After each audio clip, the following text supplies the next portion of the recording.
Hi all, welcome to ഈ പഠിപ്പുര. ഇന്ന് നമ്മൾ SCERT-യിലെ 5ാം ക്ലാസ്സിലെ 8ാമത്തെ ചാപ്റ്ററാണ് അകറ്റി നിർത്താം രോഗങ്ങൾ. ഈ രോഗങ്ങൾ രോഗകാരികൾ എന്ന് പറഞ്ഞൊരു ടോപ്പിക് ഉണ്ടല്ലോ, അല്ലെങ്കിൽ ആ ഒരു ഏരിയയിൽ നമുക്ക് സാധ്യതയുള്ള രണ്ട് പ്രധാനപ്പെട്ട ചാപ്റ്റർ എന്ന് പറയുന്നതിൽ ഒന്നിതാണ്. പിന്നെ അങ്ങോട്ടൊരു ചാപ്റ്റർ ഉണ്ട്, പിന്നെ നമുക്ക് +1-നകത്തൊരു ചാപ്റ്റർ ഉണ്ട്. 10ാം ക്ലാസ് വരെയുള്ള ചാപ്റ്റർ നോക്കുമ്പോൾ നമുക്ക് രണ്ട് ചാപ്റ്ററാണ് രോഗങ്ങളുമായി ബന്ധപ്പെട്ടുള്ള ചാപ്റ്റർ എന്ന് പറയുന്നത്. അപ്പൊ അതിൽ ആദ്യത്തെ ചാപ്റ്റർ 5ാം ക്ലാസ്സിൽ തന്നെ ഉണ്ട്. ആ ചാപ്റ്ററാണ് നമ്മൾ ഡിസ്കസ് ചെയ്യുന്നത്. സൂക്ഷ്മജീവികൾ, വൈറസ്, ഫംഗസ്, ബാക്ടീരിയ തുടങ്ങിയ സൂക്ഷ്മജീവികളുടെ ചിലതിന്റെ പ്രവർത്തനമാണ് പല രോഗങ്ങളുടെ കാരണം എന്ന് പറഞ്ഞാൽ മനസ്സിലാക്കുക. എല്ലാ സൂക്ഷ്മജീവികളും അല്ലെങ്കിൽ എല്ലാ വൈറസും എല്ലാ ഫംഗസും എല്ലാ ബാക്ടീരിയയും എന്തിന് കാരണമല്ല, രോഗങ്ങൾക്ക് കാരണമല്ല എന്നുള്ള പോയിന്റ് കൂടി അവിടെ നിങ്ങൾ കൃത്യമായിട്ട് മനസ്സിലാക്കി വെച്ചിരിക്കുക. ഓക്കെ ആണോ? സൂക്ഷ്മജീവികൾ രോഗമുള്ള ഒരാളിൽ നിന്നും മറ്റൊരാളിലേക്ക് എത്തുമ്പോഴാണ് രോഗം പകരുക എന്ന് പറയുന്നത്. അപ്പൊ സൂക്ഷ്മജീവികൾ ആദ്യം ഒരാളുടെ ശരീരത്തിൽ കയറുന്നു, അവിടുന്ന് മറ്റൊരാളിലേക്ക് കടക്കുന്നു, അവിടുന്ന് മറ്റൊരാളിലേക്ക് കടക്കുന്നു എങ്കിൽ അതിനെ നമ്മൾ വിളിക്കുന്ന പേരാണ് രോഗം പകരുക എന്ന് പറയുന്നത്. അപ്പൊ വളരെ സിമ്പിൾ ആയ പോയിന്റ് ആണ്, മനസ്സിലാക്കി വെച്ചേക്കാം. ക്ലിയർ ആണോ? ഇനി രോഗത്തിന് കാരണമായ സൂക്ഷ്മജീവികൾ ഒരാളിൽ നിന്നും മറ്റൊരാളിലേക്ക് എത്തുന്നത് എങ്ങനെയൊക്കെയാണ് എന്ന് ചോദിച്ചാൽ വെള്ളത്തിലൂടെ. അതായത് രോഗം പകരുന്നത് ഏതൊക്കെ രീതിയിലാണ് എന്ന് ചോദിച്ചാൽ അവിടെ നമുക്ക് പറയാവുന്നത്, ഒന്ന്, വെള്ളത്തിലൂടെ രോഗം പകരാം, അതുപോലെ കഴിക്കുന്ന ഭക്ഷണത്തിലൂടെ നമുക്ക് രോഗം പകരാം, അതുപോലെ വായുവിലൂടെയും രോഗം പകരാം, അതുപോലെ ജീവികൾ വഴിയും രോഗങ്ങൾ പകരാം. നമുക്ക് ആന്ത്രാക്സ് പോലുള്ള അസുഖങ്ങൾ കന്നുകാലികളിൽ നിന്ന് മനുഷ്യരിലേക്ക് പകരുന്ന അസുഖമാണ്, അതാണ് എക്സാമ്പിൾ. ഇനി അതുപോലെ മാലിന്യങ്ങളിലൂടെയും നമുക്ക് രോഗം പകരാം, അതുപോലെ അണുവിമുക്തമാകാത്ത സൂചിയിലൂടെയും നമുക്ക് എന്ത് പകരാം, രോഗങ്ങൾ പകരാം എന്ന് മനസ്സിലാക്കാം. അപ്പൊ വെള്ളത്തിലൂടെ, ഭക്ഷണത്തിലൂടെ, വായുവിലൂടെ, ജീവികൾ വഴി, അതുപോലെ മാലിന്യത്തിലൂടെ, അതുപോലെ അണുവിമുക്തമാക്കാത്ത സൂചികൾ ഉപയോഗിക്കുന്നതിലൂടെ നമുക്ക് രോഗം പകരാവുന്നതാണ്. ഇനി നോക്കിക്കോടാ, ഒരാളിൽ നിന്നും മറ്റൊരാളിലേക്ക് പകരുന്ന രോഗങ്ങൾക്ക് നമ്മൾ വിളിക്കുന്ന പേരാണ് പകർച്ചവ്യാധികൾ എന്ന് പറയുന്നത്. മനസ്സിലാക്കി പഠിക്കണേ. ഒരാളിൽ നിന്നും മറ്റൊരാളിലേക്ക് പകരുന്ന അസുഖങ്ങളെ നമ്മൾ പറയുന്ന പേരാണ് പകർച്ചവ്യാധികൾ എന്ന് പറയുന്നത്. എക്സാമ്പിൾ നോക്കാം നമുക്ക്. ജലദോഷം, അതുപോലെ ചെങ്കണ്ണ്, കോളറ, അതുപോലെ ടൈഫോയിഡ്, ചിക്കൻ ഗുനിയ, അതുപോലെ ഡെങ്കിപ്പനി, അതുപോലെ മന്ത്, മഞ്ഞപ്പിത്തം, എലിപ്പനി എന്നിവ ഒരാളിൽ നിന്നും മറ്റൊരാളിലേക്ക് പകർന്ന അസുഖങ്ങളാണ്. ആ അസുഖങ്ങളാണ് പകർച്ചവ്യാധികൾ എന്ന് പറയുന്നത്. ഈ പകർച്ചവ്യാധികളുടെ എക്സാമ്പിൾ ആണ് നമ്മളിപ്പോ പറഞ്ഞത്. ഓക്കെ ആണോ? അപ്പൊ പോയിന്റുകൾ ക്ലിയർ ആണെന്ന് ഞാൻ വിചാരിക്കുന്നു. ഇനി ഈ രോഗങ്ങൾ പകരുന്ന രീതി നമ്മൾ പറഞ്ഞില്ലേ, അത് രീതിയും പകരുന്ന രോഗങ്ങളെയും നമുക്കൊന്ന് കമ്പയർ ചെയ്യാം. നമ്മുടെ SCERT-ക്കകത്ത് അതൊരു ചാർട്ടിന്റെ രൂപത്തിൽ തന്നിട്ടുണ്ട്. അപ്പൊ ആ രോഗങ്ങൾ നമുക്കൊന്ന് വിശകലനം ചെയ്ത് നോക്കാം. ഒന്ന്, വായുവിലൂടെ പകരുന്ന രോഗങ്ങൾക്ക് ഉദാഹരണം പറഞ്ഞാൽ ജലദോഷം, അതുപോലെ ചിക്കൻ പോക്സ്, മീസിൽസ്, അതുപോലെ ക്ഷയം എന്നിവ വായുവിലൂടെ പകരുന്ന രോഗങ്ങളാണ്. വായുവിലൂടെ പകരുന്ന രോഗങ്ങൾ നമ്മുടെ പുസ്തകത്തിനകത്ത് എടുത്തു പറയപ്പെടുന്നത് ജലദോഷം, ചിക്കൻ പോക്സ്, അതുപോലെ മീസിൽസ്, അതുപോലെ ക്ഷയം എന്നീ അസുഖങ്ങളാണെങ്കിൽ വെള്ളത്തിലൂടെയോ ആഹാരത്തിലൂടെയോ പകരുന്ന അസുഖങ്ങൾ ചോദിച്ചാൽ എലിപ്പനിയെ പറയാം, അതുപോലെ നമുക്ക് ടൈഫോയിഡ് പറയാം, അതുപോലെ കോളറ, അതുപോലെ മഞ്ഞപ്പിത്തം എന്നിവ വെള്ളം, ആഹാരം എന്നിവയിലൂടെ പകരുന്ന രോഗങ്ങളാണ്. എന്നാൽ ഈച്ച മുഖേന പകരുന്ന രോഗങ്ങൾ ചോദിച്ചാൽ ഉദാഹരണം കോളറയും വയറിളക്കവുമാണ്. മറക്കണ്ട, ഈച്ച മുഖേന പകരുന്ന രോഗങ്ങൾ എന്ന് പറയുന്നത് കോളറ, അതുപോലെ വയറിളക്കം. ഇനി കൊതുക് മുഖേന പകരുന്ന രോഗം ചോദിച്ചാൽ മന്തുണ്ട്, അതുപോലെ മലമ്പനിയുണ്ട്, അതുപോലെ മലമ്പനി അല്ലെങ്കിൽ മലേറിയ, അതുപോലെ ഡെങ്കിപ്പനി ഉണ്ട്, അതുപോലെ ചിക്കൻ ഗുനിയുണ്ട്. അപ്പൊ മറക്കണ്ട, കൊതുക് മൂലം പകരുന്ന രോഗങ്ങൾ ചോദിച്ചാൽ മന്ത്, അതുപോലെ മലമ്പനി, അതുപോലെ ഡെങ്കിപ്പനി, അതുപോലെ ചിക്കൻ ഗുനിയ എന്നിവ കൊതുക് മൂലം പകരുന്ന അസുഖങ്ങളാണ്. അപ്പോ സമ്പർക്കം മുഖേന പകരുന്ന അസുഖങ്ങൾ ഏതൊക്കെ എന്ന് ചോദിച്ചാൽ അവിടെ ചെങ്കണ്ണും കുഷ്ഠവും നമുക്ക് പറയാം. സമ്പർക്കത്തിലൂടെ പകരുന്ന രോഗങ്ങൾ ഏതൊക്കെയാണ്? ചെങ്കണ്ണ്, കുഷ്ഠം. ഈ ചാർട്ടൊക്കെ കൃത്യമായിട്ട് പഠിച്ചു വെച്ചിരിക്കണം. രോഗങ്ങൾ രോഗകാരികൾ എന്ന് പറയുന്ന ഒരുപാട് രോഗങ്ങളുണ്ടെങ്കിലും നിങ്ങൾ ഫോക്കസ് ചെയ്യേണ്ടത് നമ്മുടെ ടെക്സ്റ്റ് ബുക്കിനകത്ത് SCERT NCERT-ക്കകത്ത് പറയുന്ന ആ അസുഖങ്ങളും അതുമായിട്ട് റിലേറ്റ് ആവുന്ന കാര്യങ്ങൾക്ക് കൂടുതൽ ഫോക്കസ് ചെയ്യുന്നത് ബെറ്റർ ആയിരിക്കും. ഇനി അടുത്തത് കൊതുക്.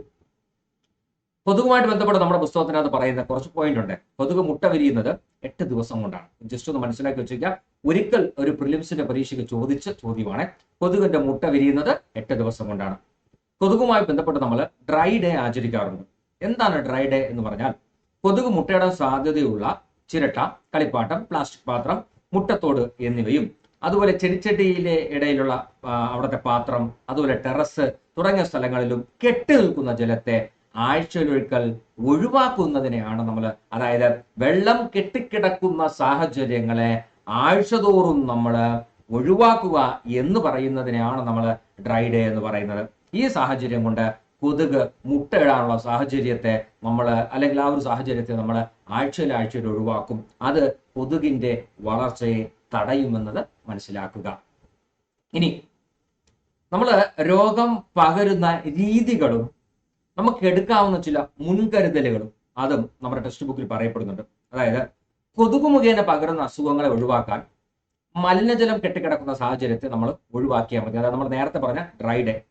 ഇനി ഈച്ച മുഖേന പകരുന്ന അസുഖങ്ങൾ ഒഴിവാക്കാനായിട്ട് നമ്മൾ ചെയ്യേണ്ടത് വീടും പരിസരവും വൃത്തിയായി സൂക്ഷിക്കുക, ഭക്ഷണത്തെ അടച്ച് സൂക്ഷിക്കുക. ഇതൊക്കെ ഈച്ച മുഖേന പകരുന്ന അസുഖങ്ങളെ ഒഴിവാക്കാൻ സഹായിക്കും.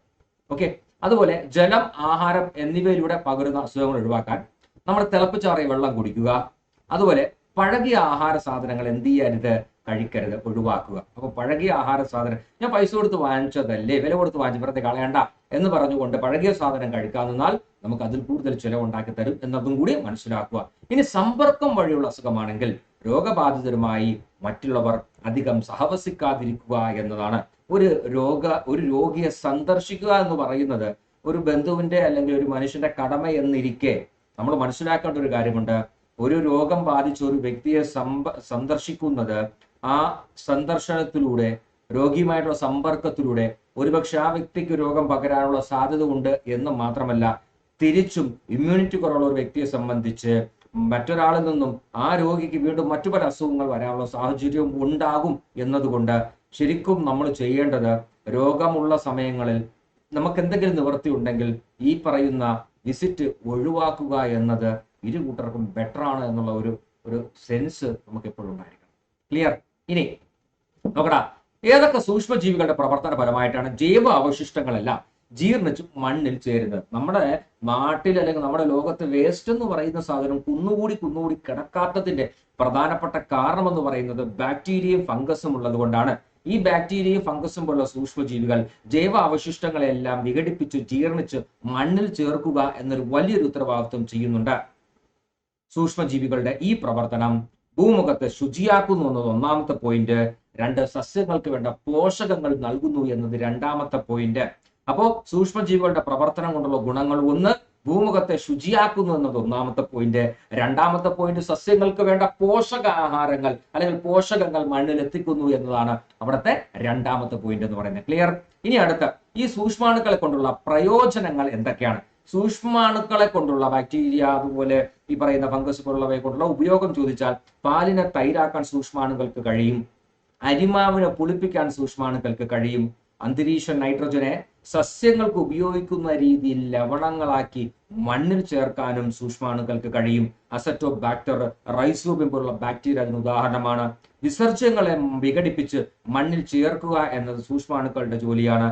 പാലുൽപ്പന്നങ്ങൾ, അതുപോലെ വിനാഗിരി, ചണം നിർമ്മാണം, പുകയില നിർമ്മാണം, തുകൽ തുടങ്ങിയ വ്യവസായിക ആവശ്യങ്ങൾക്കായിട്ട് നമ്മൾ സൂക്ഷ്മജീവികളെ ഉപയോഗിക്കുന്നുണ്ട് എന്ന പോയിന്റ് മറക്കരുത്. ഏറ്റവും മറ്റൊരു പ്രധാനപ്പെട്ട പോയിന്റ്, ചികിത്സാ രംഗത്ത് നമ്മൾ സൂക്ഷ്മജീവികളെ ഉപയോഗപ്പെടുത്തുന്നുണ്ട്. ചികിത്സാ ട്രീറ്റ്മെന്റുകൾക്ക് നമ്മൾ സൂക്ഷ്മജീവികളെ, അല്ലെങ്കിൽ മരുന്ന് നിർമ്മാണത്തിനൊക്കെ നമ്മൾ ആരെ ഉപയോഗിക്കുന്നുണ്ട്? സൂക്ഷ്മജീവികളെ ഉപയോഗിക്കുന്നുണ്ട്. അപ്പൊ ഈ പോയിന്റുകൾ കൃത്യമായിട്ട് എന്ത് ചെയ്യുക, മനസ്സിലാക്കുക. നമുക്കൊരു ടെലഗ്രാം ചാനലുണ്ട്. ആ ടെലഗ്രാം ചാനലിൽ ഞാൻ ഇതിന്റെ നോട്ട് PDF അതുപോലെ തന്നെ ഇടുന്നുണ്ട്. അപ്പൊ ഇത് ക്ലാസ് കണ്ടതിന് ശേഷം ആ നോട്ടിനെ കൃത്യമായിട്ട് ഡൗൺലോഡ് ചെയ്തെടുത്ത് കൃത്യമായിട്ട് എന്ത് ചെയ്യുക, പഠിക്കുക. ഓക്കെ, അടുത്ത് നോക്കാം. സൂക്ഷ്മാണുക്കൾ വംശനാശം സംഭവിച്ചാൽ എന്ത് സംഭവിക്കും എന്ന് നമ്മുടെ പുസ്തകത്തിനകത്ത് ഒരു ചോദ്യമുണ്ട്. എന്ത് സംഭവിക്കാം? ഒന്ന്, നമ്മുടെ ഈ ഭൂമിയുടെ ഉപരിതലത്തില് അവശിഷ്ടങ്ങൾ, ജീവ അവശിഷ്ടങ്ങൾ, മൃതദേഹങ്ങൾ, സസ്യത്തിന്റെ അവശിഷ്ടങ്ങളാണെങ്കിലും ജന്തുക്കളുടെ അവശിഷ്ടങ്ങളാണെങ്കിലും ഇങ്ങനെ കുമിഞ്ഞു കൂടും. ഈ കുമിഞ്ഞു കൂടുന്നത് മറ്റു പല അസുഖങ്ങൾക്ക് അല്ലെങ്കിൽ മറ്റു പ്രശ്നങ്ങൾക്കെല്ലാം കാരണമാകും. അതുപോലെ മലമൂത്ര വിസർജനം ചെയ്യുന്നത് അതൊരിക്കലും മണ്ണിലേക്ക് അലിഞ്ഞു ചേരില്ല. നേരത്തെ നമ്മൾ പറഞ്ഞ പാല്, തൈര് പോലുള്ള പാല് തൈരായിട്ട് മാറില്ല. പാലിനെ തൈരാക്കുന്നത് ബാക്ടീരിയകളാണെന്ന് പറഞ്ഞു. പാല് തൈരാവുന്ന പ്രക്രിയ എന്ത് ചെയ്യില്ല, നടക്കില്ല. അപ്പോൾ ചുരുക്കി പറഞ്ഞാൽ കുറെ ഉൽപ്പന്നങ്ങൾ പ്രകൃതിയിൽ നമുക്ക് കിട്ടാത്ത ഉൽപ്പന്നങ്ങളായിട്ട് മാറാം. തൈര് നമുക്ക് കിട്ടില്ല, കാരണം പാല് മാത്രമേ കിട്ടുള്ളൂ, പൊളിപ്പിക്കാനുള്ള ബാക്ടീരിയ ഇല്ല എങ്കിൽ. ക്ലിയർ ആണല്ലോ? ഇനി അടുത്ത് നോക്കിക്കൂടാ, സൂപ്പർ ബഗ്. പരീക്ഷകൾക്ക് പലപ്പോഴായിട്ട് ചോദിക്കുന്ന ഒരു ചോദ്യമാണ്. കപ്പലിൽ നിന്നുണ്ടാവുന്ന എണ്ണ ചോർച്ച, അങ്ങനെ കടലും മലിനമായി പോകും. ഇത് തടയാനായിട്ട് നമ്മൾ എണ്ണ ഭക്ഷിക്കുന്ന ചില ബാക്ടീരിയകളെ ഉപയോഗിക്കുന്നുണ്ട്. ഈ ബാക്ടീരിയകളെ നമ്മൾ വിളിക്കുന്ന പേരാണ് സൂപ്പർ ബഗുകൾ എന്ന് വിളിക്കുന്നത്. അപ്പൊ കപ്പലിൽ നിന്നുണ്ടാകുന്ന എണ്ണ ചോർച്ച മൂലം കടൽ മലിനമാകാതിരിക്കാനായി സഹായിക്കുന്ന അല്ലെങ്കിൽ എണ്ണ ഭക്ഷിച്ച് നമ്മളെ സഹായിക്കുന്ന ബാക്ടീരിയയ്ക്ക് പറയുന്ന പേരാണ് സൂപ്പർ ബഗ് എന്ന് മറക്കരുത്. സൂപ്പർ ബഗിനെ കണ്ടെത്തിയത് ജനിതക എഞ്ചിനീയറിംഗിലൂടെയാണ്. അങ്ങനെ ജനിതക എഞ്ചിനീയറിംഗിലൂടെ വികസിപ്പിച്ചെടുത്ത ഈ ബാക്ടീരിയകളെയാണ് നമ്മൾ സൂപ്പർ ബഗ് എന്ന് വിളിക്കുന്നത്. ഈ ബാക്ടീരിയ കണ്ടെത്തിയത് ആര് എന്ന് ചോദിച്ചാൽ ആനന്ദ് മോഹൻ ചക്രവർത്തി എന്നതാണ്. അപ്പൊ ഇതിനെ കണ്ടെത്തിയത് ആരാണ്ട? ആനന്ദ് മോഹൻ ചക്രവർത്തി. ആനന്ദ് മോഹൻ ചക്രവർത്തി എന്ന് പറയുന്ന ഇന്ത്യൻ വംശജനാണ് ജനിതക എഞ്ചിനീയറിംഗിലൂടെ എന്തിനെ കണ്ടെത്തിയത്? ഈ ബാക്ടീരിയകളെ കണ്ടെത്തിയത്. നോക്കടാ, നമ്മുടെ ടെക്സ്റ്റ് ബുക്കിനകത്ത് പറയപ്പെടുന്ന ഒരു ക്വസ്റ്റ്യൻ ആൻസർ ആണ്. നോക്കടാ, ഇനി പറയുന്ന പ്രസ്താവനയിൽ ഏതാണ് നിങ്ങൾ അംഗീകരിക്കുന്ന പ്രസ്താവന എന്നാണ് ചോദ്യം. നമ്മുടെ താഴെ തന്നിരിക്കുന്ന ശരിയായ പ്രസ്താവന ഏതെന്ന് ചോദിക്കുന്നതൊക്കെ ഈ ടെക്സ്റ്റ് ബുക്കിന്റെ ഈ പറയുന്ന തുടർ പ്രവർത്തനങ്ങൾക്കകത്തുള്ളതാണ്. അതിലൊരു നമുക്ക് ചെയ്യാവുന്ന ഒരു ക്വസ്റ്റ്യൻ ആണ് ഞാൻ പറയുന്നത്. നോക്കടാ, എല്ലാ സൂക്ഷ്മാണുക്കളും രോഗം ഉണ്ടാക്കുന്നില്ല. നമ്മൾ ആദ്യത്തെ പോയിന്റ്, നമ്മൾ ഈ ചാപ്റ്റർ പഠിച്ചപ്പോൾ ആദ്യത്തെ പോയിന്റ് അത് തന്നെയാ പറഞ്ഞത്. എല്ലാ സൂക്ഷ്മാണുക്കളും രോഗങ്ങൾ ഉണ്ടാക്കുന്നില്ല, ചിലവ മാത്രമേ രോഗങ്ങൾക്ക് കാരണമാകുന്നുള്ളൂ എന്നത് മനസ്സിലാക്കുക. സമുദ്രങ്ങളിൽ ഇഷ്ടംപോലെ വൈറസുകൾ ഉണ്ടെന്നാണ് പറയപ്പെടുന്നത്. ഒരുപാട് വൈറസുകൾ അടങ്ങിയിട്ടുള്ള ഒരു സ്ഥലമാണ് സമുദ്രം എന്ന് പറയുന്നത്. പക്ഷെ നിങ്ങൾ സമുദ്രത്തിൽ മുങ്ങിക്കുളിച്ചു എന്നതുകൊണ്ട് നിങ്ങളൊരു വൈറസ് രോഗിയാവില്ല. കാരണം അവിടെയുള്ള ആ വൈറസുകൾ ഒരിക്കലും മനുഷ്യർക്ക് ഉപദ്രവകാരികളല്ല എന്നാണ് പറയപ്പെടുന്നത്. അതാണ് എക്സാമ്പിൾ. ഇനി നോക്കടാ, വ്യക്തി ശുചിത്വം പാലിച്ചാൽ എല്ലാ രോഗങ്ങളെയും അകറ്റി നിർത്താം. ശരിയായ പ്രസ്താവന തന്നെയാണ്. വ്യക്തി ശുചിത്വം തന്നെയാണ് എല്ലാ രോഗങ്ങളെ അകറ്റി നിർത്താനുള്ള പ്രധാനപ്പെട്ട മാർഗം എന്ന് പറയുന്നത്. ഇനി നോക്കണം, ആഴ്ചയിലൊരിക്കൽ ഡ്രൈ ഡേ ആചരിക്കുന്നതിലൂടെ കൊതുകുകൾ മൂലം ഉണ്ടാകുന്ന രോഗങ്ങളെ ഒരു പരിധിവരെ തടയാം. ശരിയാണ്. കൊതുകുകൾ മുട്ടയിടാനും കാരണമാകുന്ന വെള്ളം കെട്ടി നിൽക്കുന്ന സാഹചര്യത്തെ ഒഴിവാക്കാൻ വേണ്ടിയിട്ടാണ് നമ്മൾ ആഴ്ചയിലൊരിക്കൽ ഡ്രൈ ഡേ ആചരിക്കുന്നത്. അതുകൊണ്ട് തന്നെ കൊതുകുകൾ മുട്ടയിടാനുള്ള സാഹചര്യം ഇല്ലാതാകുന്നതോടുകൂടി കൊതുകുകളുടെ എണ്ണം കുറയുന്നു, അതുവഴി അസുഖവും കുറയുന്നു. ഇനി എല്ലാ വാക്സിനുകളും കുത്തിവെക്കുന്നു എന്നാണ് പറയുന്നത്. നമ്മൾ ഇതിനെക്കുറിച്ച് നമ്മൾ സംസാരിച്ചില്ല. വാക്സിനെ കുറിച്ച് വളരെ കുറച്ച് മാത്രം നമ്മൾ ഈ പറയുന്ന ചാപ്റ്ററിൽ പറയുന്നുള്ളൂ. ആ പറയുന്ന പോയിന്റ് ഇത്രയേ ഉള്ളൂ. വാക്സിനുകൾ എന്ന് പറയുന്നത് രോഗം വരാതിരിക്കാനുള്ള മുൻകരുതലായിട്ട് നമ്മൾ കുത്തിവെക്കുന്നതാണ് വാക്സിനുകൾ എന്ന് പറയുന്നത്. എല്ലാ വാക്സിനുകളും കുത്തിവെക്കുന്നില്ല. ചില വാക്സിൻ നമ്മൾ തുള്ളി മരുന്നായിട്ട് കൊടുക്കുകയാണ് ചെയ്യുന്നത്. നമുക്ക് ഉദാഹരണം പറഞ്ഞാൽ പോളിയോ വാക്സിനുകൾ കുത്തിവെപ്പുണ്ട്. അതുപോലെ ഓറൽ പോളിയോ വാക്സിൻ എന്ന് പറയും, തുള്ളി മരുന്നുകൾ കൊച്ചുകുട്ടികൾക്ക് കൊടുക്കുന്നത്. അപ്പൊ അതുകൊണ്ട് തന്നെ ഡി എന്ന് പറയുന്ന സ്റ്റേറ്റ്മെന്റ് തെറ്റായ സ്റ്റേറ്റ്മെന്റ് ആണ് എന്നത് മനസ്സിലാക്കുക. ക്ലിയർ ആണെന്ന് ഞാൻ വിചാരിക്കുന്നത്. അടുത്ത് നോക്കടാ, രോഗങ്ങളുമായിട്ട് ബന്ധപ്പെട്ടിട്ട് നമ്മൾ ഇത് ശരിക്കും പറഞ്ഞാൽ നമുക്ക് ഇത് പഠിപ്പിക്കുന്ന നമ്മൾ ഇതുമായിട്ട് ബന്ധപ്പെട്ട കുറച്ച് ഈ ഒരു ഏരിയയിലെ കുറച്ച് പോയിന്റ്സ് ആണ്. അതായത് ബാക്ടീരിയ മൂലം ഉണ്ടാകുന്ന അസുഖങ്ങൾ. ഇത് ജസ്റ്റ് പഠിച്ചു വെച്ചാൽ നമുക്ക് ഉപകാരമാണ്. ബാക്ടീരിയ മൂലം ഉണ്ടാകുന്ന അസുഖങ്ങൾ, വില്ലൻ ചുമ, അതുപോലെ പിന്നെ ടോൺസിലൈറ്റിസ്, അതുപോലെ കുഷ്ഠം, അതിസാരം, കോളറ, അതുപോലെ ടൈഫോയിഡ്, അതുപോലെ ടെറ്റനസ്, ഡിഫ്തീരിയ, എലിപ്പനി, ക്ഷയം, ആന്ത്രാക്സ്, പ്ലേഗ് എന്നിവയാണ് ബാക്ടീരിയ മൂലം ഉണ്ടാകുന്ന രോഗങ്ങളെങ്കിൽ വൈറസ് മൂലം ഉണ്ടാകുന്ന രോഗങ്ങൾ വൃത്തിയായിട്ട് പഠിച്ചു വെച്ചോ. ജലദോഷമുണ്ട്, മുണ്ടിനീരുണ്ട്, പിള്ളവാതം അല്ലെങ്കിൽ പോളിയോ ഉണ്ട്, ഹെപ്പറ്റൈറ്റിസ് അല്ലെങ്കിൽ മഞ്ഞപ്പിത്തമുണ്ട്, ചിക്കൻ ഗുനിയ, അതുപോലെ ഡെങ്കിപ്പനിയുണ്ട്, ജപ്പാൻ ജ്വരമുണ്ട്, അതുപോലെ എയ്ഡ്സ് ഒരു വൈറസ് രോഗമാണ്, ചിക്കൻ പോക്സ്, പക്ഷിപ്പനി, പന്നിപ്പനി, അഞ്ചാം പനി, അതുപോലെ ജർമ്മൻ മീസിൽസ് എന്ന് വിളിക്കുന്ന റൂബല്ല, അതുപോലെ പേവിഷബാധ, ഇതെല്ലാം വൈറസ് മൂലം ഉണ്ടാകുന്ന അസുഖങ്ങളാണ്. എന്നാൽ ഫംഗസ്, അതുപോലെ പ്രൊട്ടോസോവ, വിരകൾ അത് വളരെ കുറച്ചേ ഉള്ളൂ. ഫംഗസ് ആണെങ്കിൽ ചുണങ്ങ്, അതുപോലെ വട്ടച്ചൊറി, ആസ്പർജില്ലോസിസ് എന്ന് പറയുന്ന അല്ലെങ്കിൽ അതൊരു ശ്വാസകോശ രോഗമാണ്. ആസ്പർജില്ലോസിസ് ഇതൊക്കെ ഫംഗസ് മൂലം ഉണ്ടാകുന്ന അസുഖങ്ങളാണ്. ചുണങ്ങ്, വട്ടച്ചൊറി, ആസ്പർജില്ലോസിസ്. ഇനി പ്രൊട്ടോസോവ മൂലം ഉണ്ടാകുന്ന അസുഖങ്ങൾ വെച്ചാൽ മലമ്പനിയുണ്ട്, അമീബിയാസിസ് ഉണ്ട്. പ്രൊട്ടോസോവ മൂലം ഉണ്ടാകുന്ന അസുഖങ്ങൾ ഏതൊക്കെയാണ്? മലമ്പനി അല്ലെങ്കിൽ മലേറിയ, അതുപോലെ അമീബിയാസിസ് എന്ന് പറയുന്ന അസുഖം. ഇനി വിരകൾ മൂലം ഉണ്ടാകുന്ന അസുഖങ്ങൾ. വിരകൾ മൂലം ഉണ്ടാകുന്ന അസുഖങ്ങൾ ഏതൊക്കെയെന്ന് ചോദിച്ചാൽ മന്തുണ്ട്, അതുപോലെ പോഷണക്കുറവ്, വയറുവേദന, വിളർച്ച എന്നിവ വിരകൾ മൂലം ഉണ്ടാകുന്ന ബുദ്ധിമുട്ടുകളാണ്. മന്ത്, അതുപോലെ പോഷണക്കുറവ്, അതുപോലെ വയറുവേദന, അതുപോലെ വിളർച്ച എന്നിവ വിരകൾ മൂലം ഉണ്ടാകുന്ന അസുഖങ്ങളാണ് എന്നത് മനസ്സിലാക്കുക.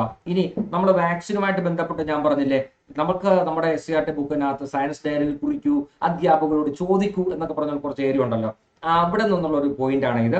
വാക്സിനുകൾ, ചില വാക്സിനുകളും നമുക്ക് അതുമായിട്ട് ബന്ധപ്പെട്ട രോഗങ്ങൾ, ഏത് രോഗത്തിനെതിരായിട്ടാണ് ആ വാക്സിൻ എന്നുള്ള കാര്യം നമുക്കൊന്ന് പഠിച്ചു വെക്കുന്നത് നല്ലതാണ്. OPV എന്ന് പറയുന്ന ഓറൽ പോളിയോ വാക്സിൻ, അത് പോളിയോയ്ക്കാണ്. അപ്പോൾ OPV എന്ന വാക്സിൻ എന്തിന്, ഏത് അസുഖത്തിനാണ്? പോളിയോയ്ക്കാണ്. ഹെപ്പറ്റൈറ്റിസ് എന്ന് പറയുന്ന വാക്സിൻ എന്ന് പറയുന്നത് മഞ്ഞപ്പിത്തത്തിനെതിരെയുള്ള വാക്സിനാണ് ഹെപ്പറ്റൈറ്റിസ് വാക്സിൻ എന്ന് പറയുന്നത്. BCG എന്ന് പറയുന്നത് ക്ഷയരോഗത്തിനെതിരെയുള്ള അല്ലെങ്കിൽ TB അല്ലെങ്കിൽ ട്യൂബർകുലോസിസ് എന്ന് വിളിക്കുന്ന ക്ഷയരോഗത്തിനെതിരെയുള്ള വാക്സിനാണ് BCG എന്ന് പറയുന്നത്. MMR എന്ന് പറയുന്ന 3 അസുഖങ്ങൾക്കാണ് മുണ്ടുനീര്, അഞ്ചാം പനി, റൂബല്ല. MMR ഏതൊക്കെയാണ്? മുണ്ടുനീര്, അഞ്ചാം പനി, റൂബല്ല. മംസ് അല്ലെങ്കിൽ മുണ്ടുനീര്, മീസിൽസ് അല്ലെങ്കിൽ അഞ്ചാം പനി, റൂബല്ല. റൂബല്ല നമ്മൾ നേരത്തെ പറഞ്ഞു, ജർമ്മൻ മീസിൽസ് എന്നാണ് അറിയപ്പെടുന്നത്. ഇനി DPT എന്ന് പറയുന്നത് ഡിഫ്തീരിയ, അതുപോലെ P ഫോർ പെർട്ടുസിസ് അല്ലെങ്കിൽ വില്ലൻ ചുമ, T എന്ന് പറയുന്നത് ടെറ്റനസ്. ഇങ്ങനെ 3 അസുഖങ്ങൾക്ക് ഒരുമിച്ച് കൊടുക്കുന്ന മറ്റൊരു വാക്സിനാണ് DPT എന്ന് പറയുന്ന വാക്സിൻ. D എന്ന് പറയുന്നത് ഡിഫ്തീരിയ, P എന്ന് പറയുന്നത് പെർട്ടുസിസ് അല്ലെങ്കിൽ വില്ലൻ ചുമ, T എന്ന് പറയുന്നത് ടെറ്റനസ്. ഇനി TT എന്ന് പറയുന്ന ഒരു വാക്സിൻ ഉണ്ട്. അത് ടെറ്റനസിന് സിംഗിൾ ആയിട്ട് കൊടുക്കുന്ന ഒരു വാക്സിനാണ് TT എന്ന് പറയുന്നത്. നമുക്ക് ചെറിയ മുറിവുകളോ എന്തെങ്കിലും കൊണ്ട് അല്ലെങ്കിൽ ഇരുമ്പ് കൊണ്ടോ അല്ലെങ്കിൽ അങ്ങനത്തെ സെപ്റ്റിക് ആകാതിരിക്കാൻ വേണ്ടിയിട്ട് നമ്മൾ ഇഞ്ചക്ഷൻ എടുക്കാറുണ്ടല്ലോ, അതാണ് TT. അത് ടെറ്റനസ് എന്ന് പറയുന്ന TT. ഇനി അടുത്തത് പെന്റാവാലന്റ് എന്ന് പറയുന്ന ഒരു വാക്സിൻ ഉണ്ട്. പെന്റ എന്ന് പറഞ്ഞാൽ 5. ഡിഫ്തീരിയ, വില്ലൻ ചുമ, ടെറ്റനസ് എന്നീ അസുഖങ്ങൾക്കും ന്യൂമോണിയ, ഹീമോഫിലസ് ഇൻഫ്ലുവൻസ B, അതുപോലെ മഞ്ഞപ്പിത്തം പോലുള്ള അസുഖങ്ങൾക്കും ഒരുമിച്ച് കൊടുക്കുന്ന വാക്സിന്റെ പേരാണ് പെന്റാവാലന്റ് വാക്സിൻ എന്ന് പറയുന്നത്. ഡിഫ്തീരിയ, വില്ലൻ ചുമ, ടെറ്റനസ്, ന്യൂമോണിയ, അതുപോലെ ഹീമോഫിലസ് ഇൻഫ്ലുവൻസ B, അതുപോലെ മഞ്ഞപ്പിത്തം അല്ലെങ്കിൽ ഹെപ്പറ്റൈറ്റിസ് എന്നിവകൾക്ക് ഒരുമിച്ച് കൊടുക്കുന്ന ഒരു വാക്സിനാണ് പെന്റാവാലന്റ് വാക്സിൻ എന്ന് പറയുന്നത്. ഈ കുട്ടികൾക്ക് നമ്മൾ വാക്സിൻ കൊടുക്കുന്ന ആ കാലഘട്ടത്തിൽ തന്നെ കണ്ണിന്റെ ആരോഗ്യത്തിന് വേണ്ടി നമ്മൾ വിറ്റാമിൻ എയും നമ്മൾ എന്ത് ചെയ്യാറുണ്ട്? കൊടുക്കാറുണ്ട്. വാക്സിനുകൾ കുട്ടികളുടെ ആരോഗ്യത്തിന് വാക്സിനുകളുടെ കൂടെ കൊടുക്കുന്ന ഒരു വിറ്റാമിൻ എന്ന് പറഞ്ഞിട്ട് PYQ പരീക്ഷയ്ക്ക് വന്നിട്ടുണ്ട് കേരള PSCയിൽ. അവിടുത്തെ ഉത്തരം എന്താണടാ? വിറ്റാമിൻ A ആണ് എന്ന് മറക്കരുത്. അപ്പൊ OPV ഓറൽ പോളിയോ വാക്സിൻ അത് പോളിയോയ്ക്ക് കൊടുക്കുന്നു. ഹെപ്പറ്റൈറ്റിസ് അത് മഞ്ഞപ്പിത്തത്തിന് കൊടുക്കുന്നു. BCG അത് ക്ഷയരോഗം അല്ലെങ്കിൽ TBക്ക് കൊടുക്കുന്നു. MMR എന്ന് പറയുന്നത് മംസ് അല്ലെങ്കിൽ മുണ്ടുനീര്, മീസിൽസ് അല്ലെങ്കിൽ അഞ്ചാം പനി, അതുപോലെ റൂബല്ല അല്ലെങ്കിൽ ജർമ്മൻ മീസിൽസ് എന്ന് വിളിക്കാം. DPT എന്ന് പറഞ്ഞാൽ D for diphtheria, P for pertussis അല്ലെങ്കിൽ വില്ലൻ ചുമ, T എന്ന് പറയുന്നത് ടെറ്റനസ് ആണ്. ഇനി ടെറ്റനസിന് സിംഗിൾ ആയിട്ട് കൊടുക്കുന്ന വാക്സിനാണ് TT എന്ന് പറയുന്ന വാക്സിൻ. ഇനി പെന്റാവാലന്റ് എന്ന് പറഞ്ഞാൽ എന്താ? ഡിഫ്തീരിയ, വില്ലൻ ചുമ, tetanus, pneumonia, Haemophilus influenza B, അതുപോലെ മഞ്ഞപ്പിത്തം എന്നീ അസുഖങ്ങൾ മാറാനായി കൊടുക്കുന്ന വാക്സിനാണ് പെന്റാവാലന്റ് എന്ന് പറയുന്ന വാക്സിൻ.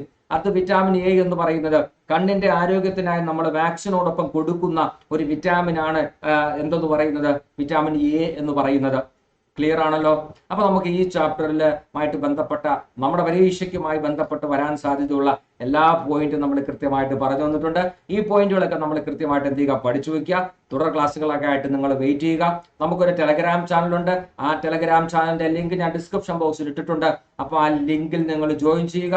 ഇതിന്റെ PDF നിങ്ങൾക്ക് ഉടൻ തന്നെ അതിനകത്ത് കിട്ടുന്നതായിരിക്കും. ഓക്കെ. അതുപോലെ നമ്മുടെ പിന്നെ ഈ പഠിപ്പുര എന്ന് പറയുന്ന ചാനൽ സബ്സ്ക്രൈബ് ചെയ്യാത്ത ആൾക്കാരുണ്ടെങ്കിൽ ഒന്ന് സബ്സ്ക്രൈബ് ചെയ്തേക്ക്. ലൈവായിട്ട് ക്ലാസ്സുകളും അതുപോലെ റെക്കോർഡ് ക്ലാസ്സുകളും ഇനി നമ്മുടെ SCRT അടുത്ത് ബയോളജി, അതുപോലെ ഫിസിക്സ്, കെമിസ്ട്രി, ഹിസ്റ്ററി എല്ലാം നിങ്ങൾക്ക് ബാക്ക് ടു ബാക്ക് നിങ്ങൾക്ക് കിട്ടുന്നതായിരിക്കും. അപ്പോൾ മറ്റൊരു സെക്ഷനിൽ വീണ്ടും കാണുന്നവരേക്കും ബൈ. Thank you.